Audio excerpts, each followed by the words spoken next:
let's be real, it feels like we are constantly surrounded by opportunities to be, well, horny. So, what is actually going on in our brain and our body when we feel that? We're going to get into the science of it all. I mean, does this not sound incredibly familiar? Whether it's a random thirst trap popping up on your TikTok feed or you're just scrolling through Instagram, we are swimming in a sea of sexual stimuli. It's just a huge part of our digital lives now. And look, this isn't just a feeling we have. This source material for this explainer actually points to a study showing that 10.3% of men and about 7% of women say they have a hard time controlling their sexual urges. So this is a very real and pretty widespread experience. Okay, so that brings us to the big question, right? When you feel that spark, what's happening underneath it all? What's going on biologically, inside our heads and throughout our bodies? All right, first thing you need to know is that sexual arousal isn't just some on or off switch. No, it's a super complex and honestly fascinating process. It has multiple stages and it starts way before you notice any physical signs. And hey, just so we're all on the same page before we dive deeper, while we all just say horny in everyday life, academics prefer the term sexually aroused. It's a little more formal, sure, but they're talking about the exact same thing. Okay, now this breakdown is where it gets really interesting. It all kicks off with desire. That's literally just your brain processing something it sees or thinks as sexy. Then you get arousal, which is this general excitement. Your heart might start beating a little faster. After that comes motivation. This is the part where you consciously decide, am I going to do something about this? And what's wild is that the physical, genital response actually comes fourth in line. Then it all wraps up with resolution, when your body goes back to its normal state. The big takeaway here, it all starts in your brain, long before your body gets the memo. So, if it all starts in the brain, let's zoom in a little closer. What specific parts are lighting up and what chemicals are making us feel all these things? Well, you can think of it like your brain is mixing a very specific hormone cocktail.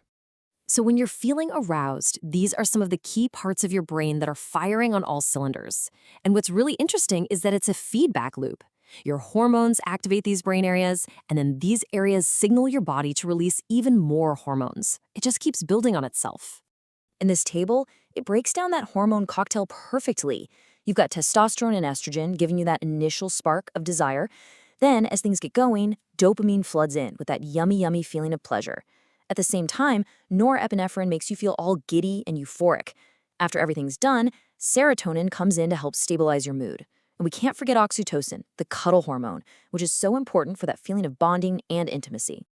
Now, here's the really crucial part. This flood of hormones has some serious effects. It's exactly why, in the heat of the moment, people might say or do things they find kind of embarrassing later on. That powerful chemical mix literally dials down your normal level of self-awareness and rational thought. But what happens when these incredibly powerful systems go into overdrive? Well, that brings us to the science of hypersexuality, which is what happens when the brain's response to arousal becomes difficult or maybe even impossible to control. To really get a sense of this, just look at this comparison. A lot of the same brain regions and hormones that are involved in sexual arousal, they're also activated when you binge on sugary sweets or even when you do drugs like cocaine.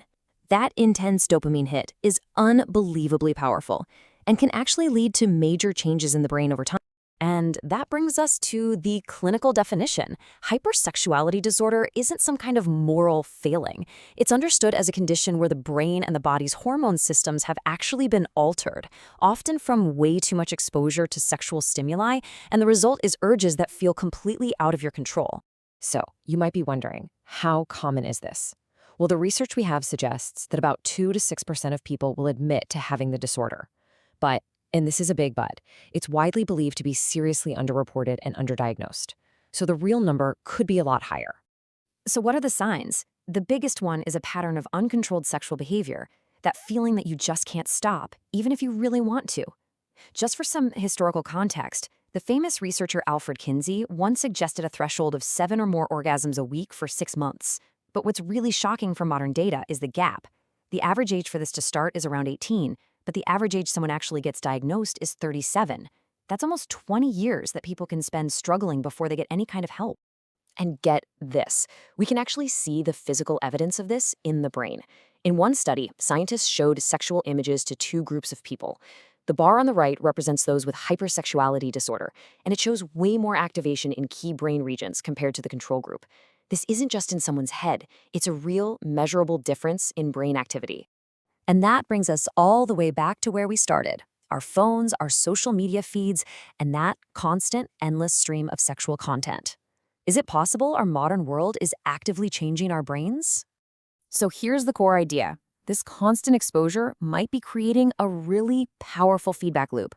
Every time you see some sexual content and engage with it, you get a little dopamine hit. The theory is that over time, this can physically change your brain's reward pathways, making you crave that hit more and more often. And that could, potentially, lead to losing control. So, we have to end on this question.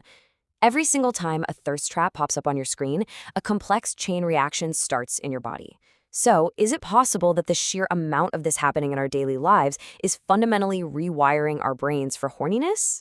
It's definitely something to think about.